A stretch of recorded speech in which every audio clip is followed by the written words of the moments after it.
Guys, for today's video, ngayon na to ng ato ang kasagingan para maka-harvest na ta. Ginagmay na ay maluto-luto, ginagmay. O kana siya, ako anang gipanguha na ang iyang mga hugaw kay dili man siya ka bunga og sakto kung dili na to nakwaon. Kay sagbot manggod kaayo kasi ulan. Nya guys, kaning saginga siguro kung putol ani wala pud na ko nina harbisan. So kana sana ako tanom nga uban pero gagmay pa man na gipangwa na ko na yung mga saha para ang isa ray magtubo diha para ang isa matambok nya magwapo yung bunga ay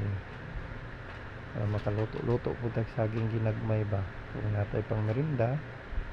na makaluto tag pang merinda na to ginagmay tanawa na mong palibot o sagbot kaayo ipangwa na ko na yung mga saha kaya na ko nagibutan kay para paglataan na may mo nga niyang fertilizer nagtambok na atong saging diba na siya muna na siya guys kana gikuha ko ng sagbot sa taas ihugaw kay tanawon nabalin na punta dito sa kong bagong gitanom muna akong bagong gitanom ana kuhaon po na to ng sagbot ana na kaya na to ginagmay kuhaon na to yang asagikan ang sagbot para mapatay itong sa taas palagi ko iligo ano yung ako yan sagbot na kaya mong tugkaran awa guys paunta na kay parte ng hugawa na siya para pa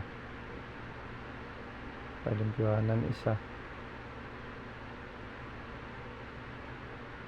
hindi mo ulan very good munang gabing sagbot nagsara malimpyuhan pa good tatay pong sagbot anak diba